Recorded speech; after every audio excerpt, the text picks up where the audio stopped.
folks. Old man Grognard here.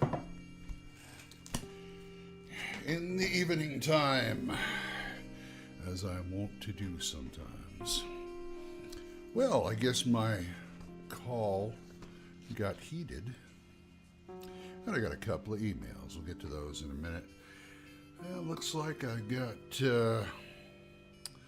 well, my Saturday game's done, but hopefully we'll have another Monday game going here. I don't know what I'm going to be running. Savage Worlds, Castles and Crusades, hell, even some probably D&D now that I have Dark Dungeons. But in the meantime, I'm chilling with the show, and I'm here talking to you. Let's do a couple emails real quick. This is from Alexander Withers. Alexander Withers. And he says, Dear Old Man Grognard. That's me. DM Alex here again. Hey, Alex. Nice to hear from you again. I'm trying to slim my DM binder down from 3 inches to 1 inch. Oh, good luck. This binder is filled with tables, generic towns, NPCs, random tables, blank maps, etc. I find that either I just never use it or it just takes forever to find what I'm looking for.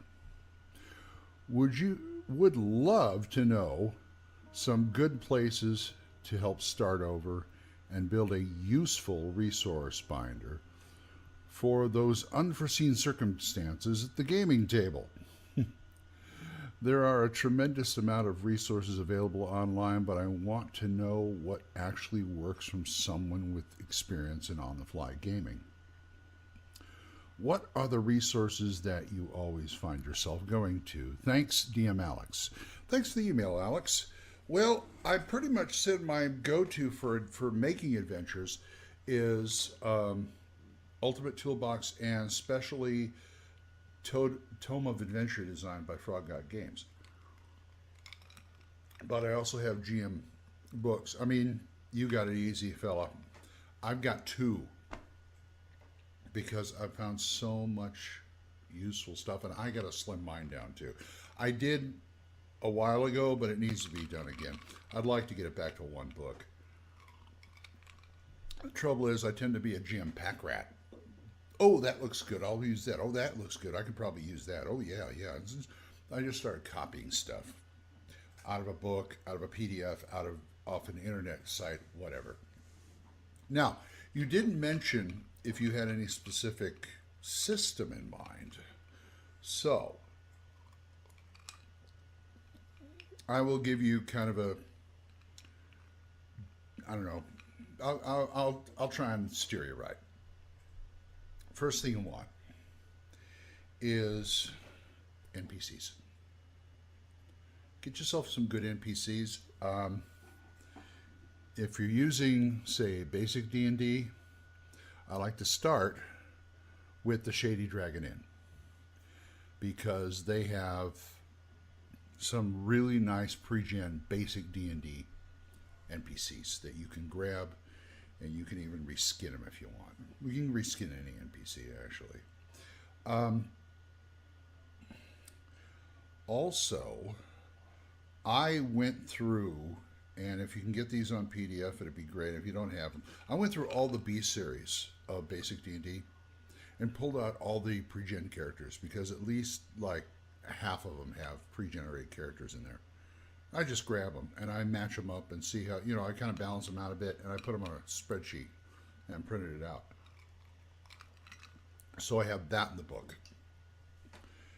Next, you would probably want maps. Get some generic maps, no more than maybe half a dozen of taverns, of dungeons. It's always handy to have 2 or 3 dungeons to go with. There are good dungeon building books out there. I recommend Central Casting Dungeons. Now, these are all books. But if you're really hard pressed,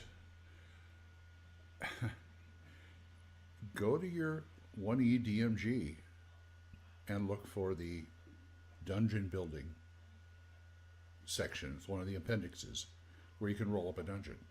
I mean, it's not as involved as like Central Casting Dungeons or something like that, but it'll get you. Excuse me, it'll get you by. Let's see what else. A little graph paper wouldn't hurt, unless you do what I do and take composition books, or even a few. Just throw a few sheets in the back of the book, just to have.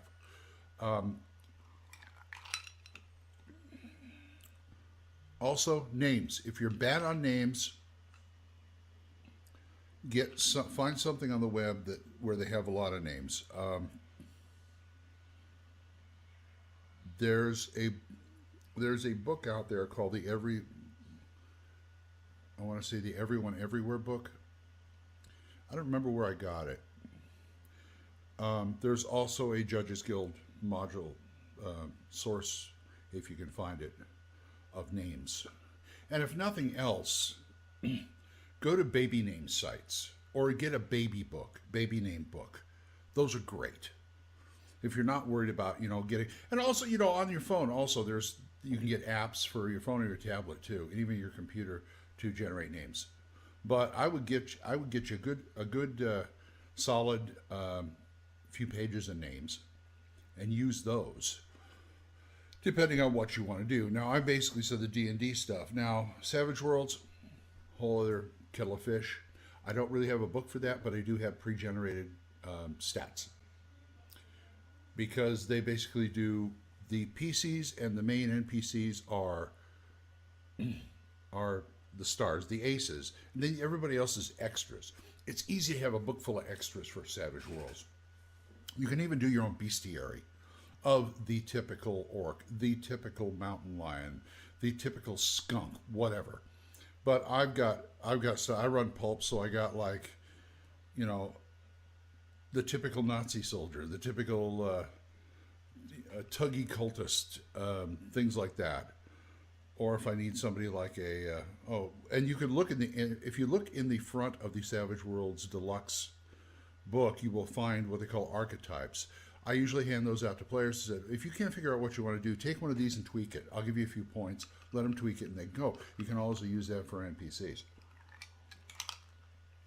And remember, whenever you get a book that's useful, get the PDF too. That's the thing, because not only can you do that, not only can you, you can print off copies to use, or you have it on your tablet or whatever. You can also they usually come with character sheets. The games come with character sheets. Easy way to print out a character sheet. Also, any NPCs, any kind of archetypes, like I said, print those out.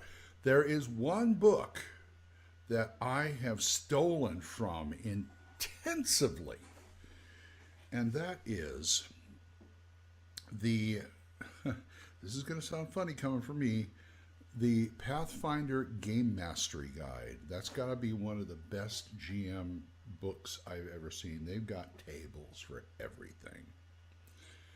And you don't have to worry about what system you're using it in. I have a PDF of that, and I printed out as many tables as I deem necessary. So what do we got? We got NPCs. We got maps. We got names. It wouldn't be a bad idea for you to... There are several sites on the internet where you can get ideas, just like hooks. And it wouldn't be a bad idea to print those out, especially, and even though I'm thinking of the ones that are, mainly gaming books for gamers. They got a whole section on for writers and stuff, which isn't bad, but you might want something a little bit more, connected to you. 2 sheets at the most.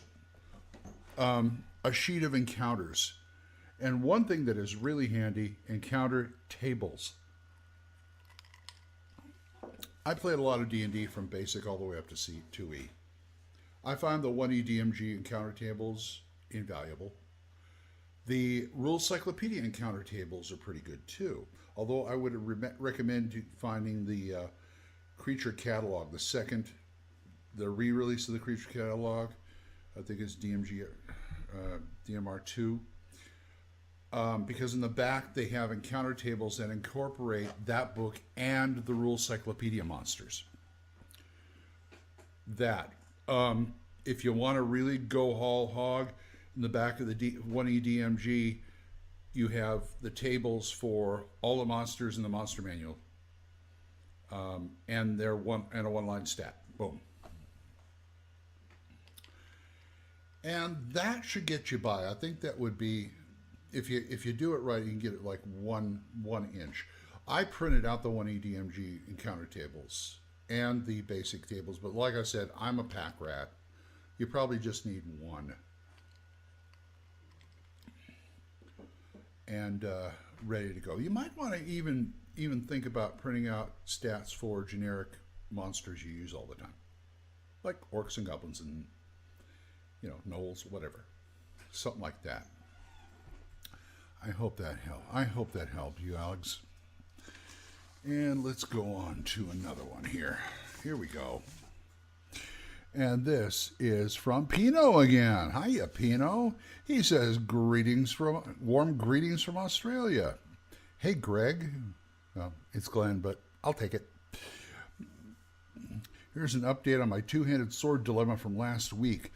I decided to slightly adjust the weight of the two-handed sword from 15 to 20 pounds, resulting in one of my players, who is running a barbarian with a strength of 15, to leave his kite shield and crossbow behind at the end. Uh-oh. I figured when you're on the edge of hitting medium encumbrance, 5 pounds of weight can make a whole lot of difference. Yes, it can, but that's why you have hirelings and a horse or donkey or something. You don't have to leave it at the end, for crying out loud. You might need it. I'm not saying you have to be like a survivalist or anything, but I mean, it wouldn't be bad to have those along. So, and you don't have to encumber yourself anymore. Anyway, I digress. Next, I started properly utilizing the weapon length and spacing rules in combat. Uh-oh. From now on, I think I'll be dropping ogres and goblins into more tightly packed caves with giant stalagmites and low-hanging ceilings. How devilish.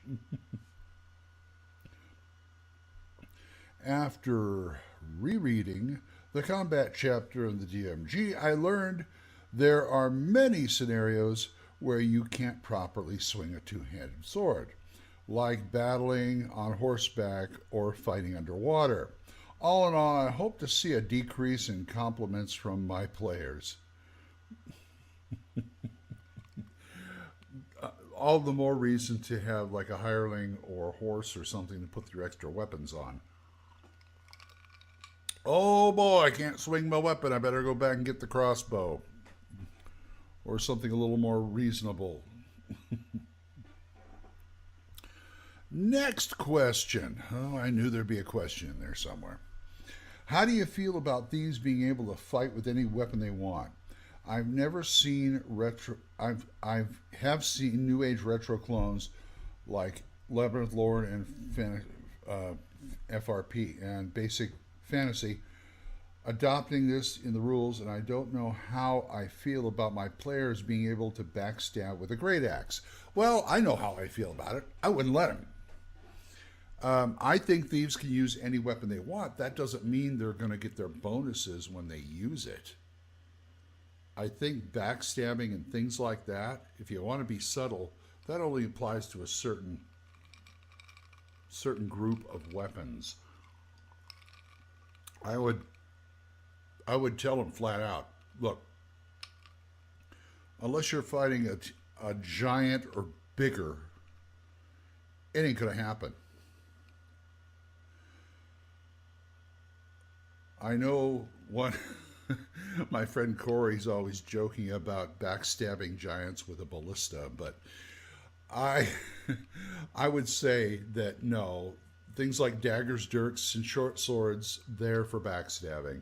I mean, they can use any weapon. What I'm saying is they can use any weapon they want with any, get the normal damage, whatever.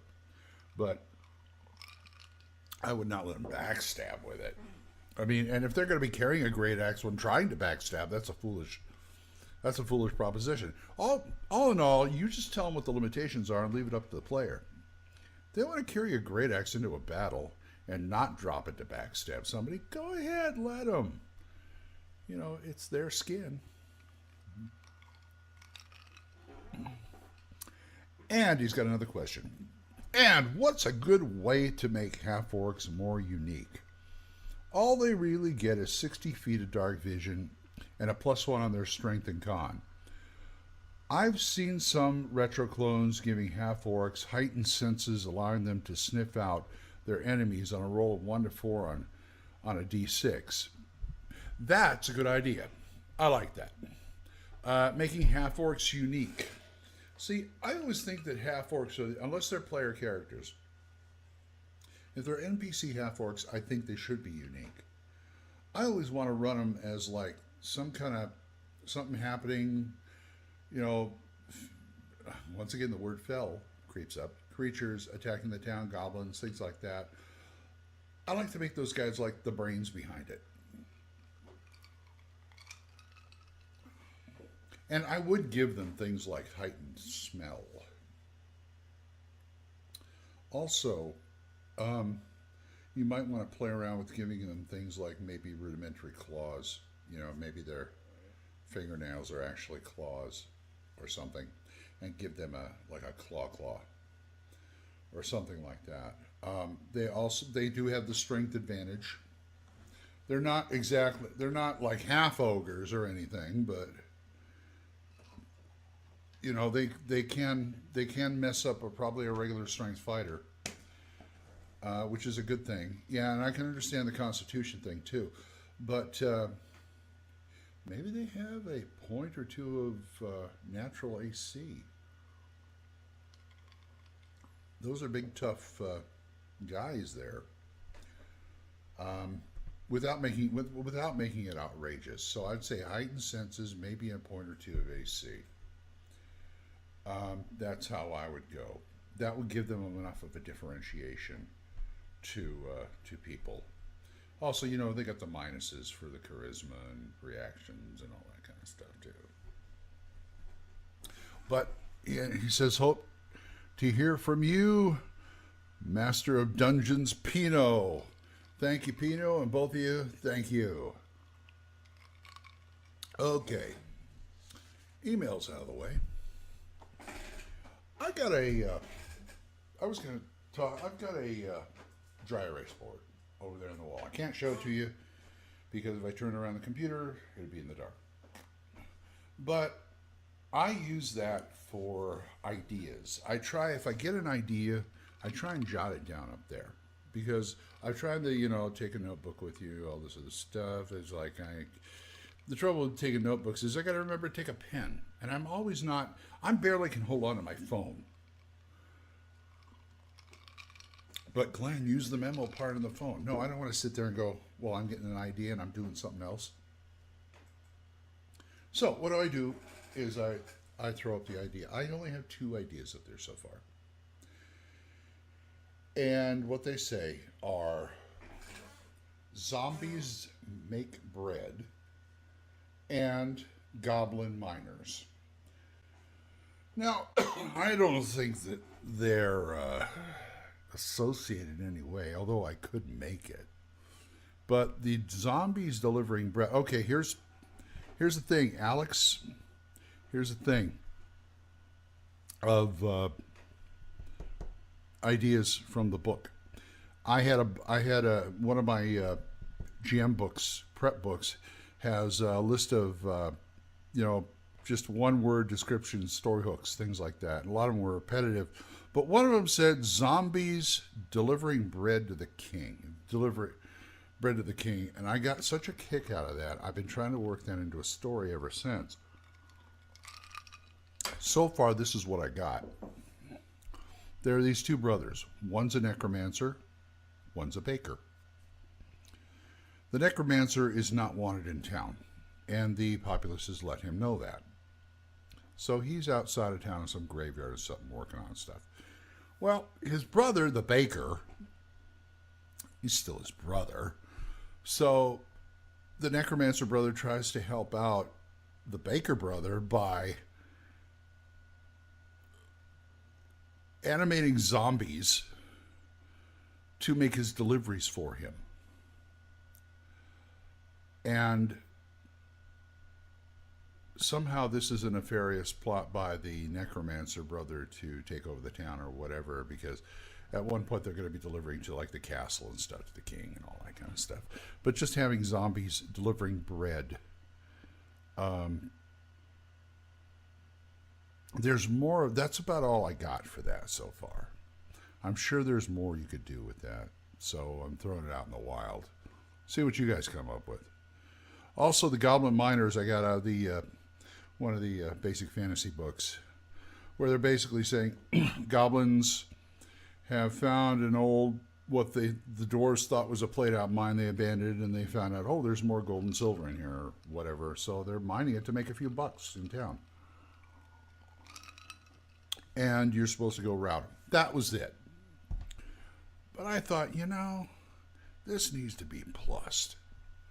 So I thought about, what if the goblins, maybe with a smarter creature, again, half orc, even a gnoll or an ogre, some creature that's, or an ogre magi would really be good, that could like disguise them as dwarves bringing this stuff in, either an illusion or just, I have this image of dwarves with masks over their face and this fake beard hanging down.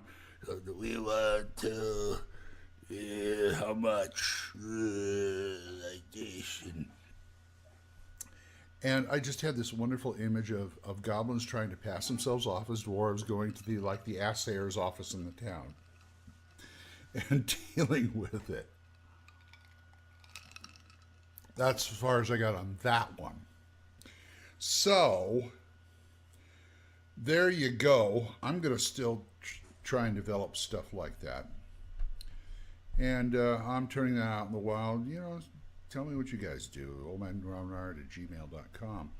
And I had a third one that kind of developed into something, but it didn't exactly go the way I planned. It went another way, but it was just as good. So I feel like this is a fresh idea. All I said was goblins fighting player characters in a barn with all the animals there. I just thought that was quite amusing. That developed into a Castles and Crusades adventure I put my players on, characters on, when I was running Castles and Crusades. But it was it's still a viable idea, I think. So we'll see what happens. Anyway, that's about all I got. It's good to talk to you guys again. And if you want to, send me some emails or whatever at oldmangrognard@gmail.com. So until next time, bye-bye.